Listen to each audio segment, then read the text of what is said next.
Ari, it is all. I am sad and I am strapped for money. So here is some comics.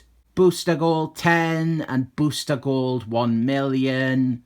This rounds off and concludes that Blue Beetle story.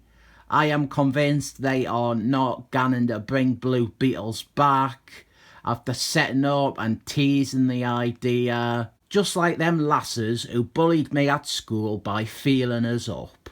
Death Metal, Trinity Christmas, probably not going to finish this crossover. DC fired Bob Patrick Harris as one of their top bosses.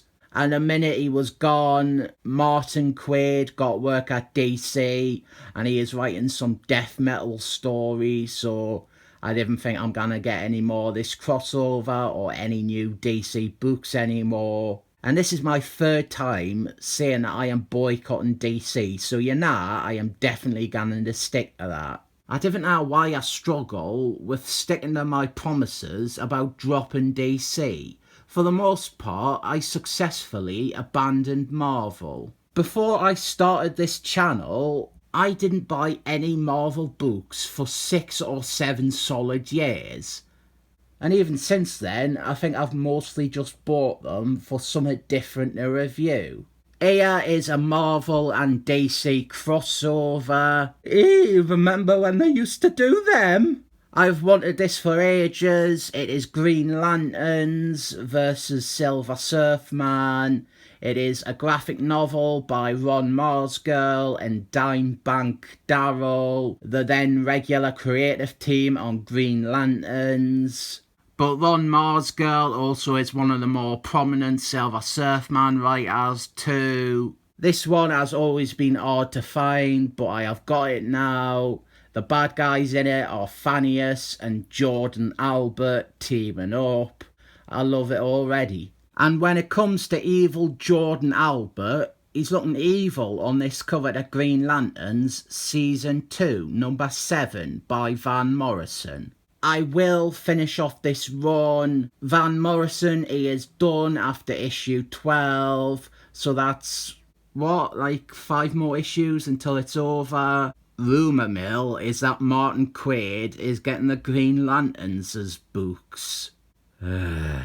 Speaking of things that are over, here is the final issue of Stephen Hawkman, issue 27, with a guest appearance from the Justice Society of Superheroes. I hated this run. What I read of it, it rubbed me the wrong way, and I really despise what it did to the Stephen Hawkman character. This issue has a guest appearance from the Justice Society of Superheroes, and it might be interesting to see what state the book is in. People love it, but not me. I hated it. I think it was shit. Justice League 113. I said I wanted this issue in my review of Justice Society of Superheroes 5.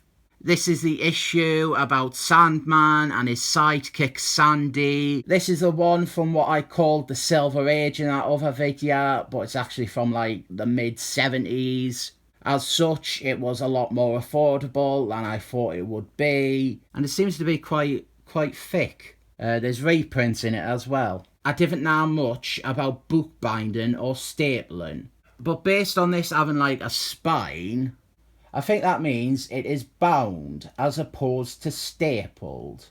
Electric Superman, and I think this is the last Justice League all I have got a plug.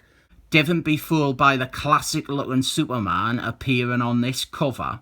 We have got Justice League, Secret Files and Origines, number 2. And then a one-shot starring and introducing Covenant. These both lead into Justice League, issues 16 and 17, which are the final appearance in that series of Electric Superman. I said, therefore I did. Here is the rest of the run on Justice Society of Superheroes by James Robinson. Justice Society of Superheroes number 1. Number 2, with a cover that would probably be better as the cover to issue number 1. 3, issue 4, and then Justice Society of Superheroes, Secret Files and Origines number 1. I don't know where this one fits chronologically. More Justice Society of Superheroes stuff, and this one is a bit of a throwback to loads of my ad videos. It is World War I. This is a crossover that I was always pointing to as when stuff happened, and maybe sometimes inaccurately pointing towards it. It used to come up all the time in me ad videos. I think I already had issue 1. I remember a bit with Nightbird, where you think it's Dick Grayskull, but it's not. It's a new Nightbird, and he's really like violent and brutal. Maybe I didn't read this and I've just imagined that. Here we are, Nightbird. He's been all violent and that. And it's a little trick. You're meant to think that it's regular Nightbird, Dick Grayskull, but then it's revealed it isn't him. It's a new Nightbird. That's all I remember about it. But now I have got the rest of the series as well. And here is another Justice Society of Superheroes book. This is Justice Society of All-Stars number 7.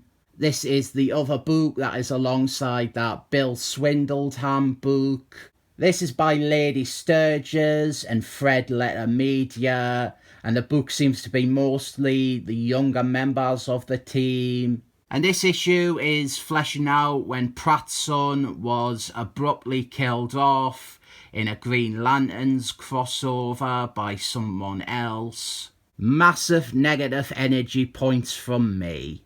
And finally, Spider-Man 35. There's always like one Marvel comic in these hauls. Have you noticed? They are alarmingly all DC comics, and then there's a single Marvel comic right at the end. Arguably, this could count as Marvel too. This is one of the 3 parts of Maximo Carnage that I was missing. I didn't think I will bother getting the other 2 that I need. One of them, part 2, that is a bit overpriced, and I'm not paying more than £3.50 for a Spider-Man comic written by Brett Kavanaugh. By the way, I think I said Kavanaugh in one video. Sorry about that. I always try to get their names just right. And it's not at all if it didn't come with some free comics. Adventurers of Superman 426. And I got excited because I didn't really have any of the Jason Byrne era of Superman. But this is by chance one of the 2 stories I already have. I have got this story with Darkseid, and then I've got that League of a Superman one. Rubino and Walter, he has become a super spy. Walter 007, but the 7 is like a gun and it's farting. I won't review this. I didn't see much point reviewing ad issues of the Beano, though I will honestly read this. Venom Dark Origines number 1, and it is indeed a dark version of his Origine because it's fucking tripe. And then we have got Wolfman Days of Future Past number 2 with a board in the middle of it. I don't know what's going on with that. Someone just doesn't know how they work. No idea what this series is. It's an alright cover though. And I am into it because it's got a folding out recap page. Also, it looks like Baron Zero is in it. Oh, stop the presses. There's the best double-decker of all time. Not even read it and I'm gonna rate it 7 thumbs up. There are some comics. Which ones do you want us to review first? Which ones do you want us never to review? I cannot afford this. I really cannot.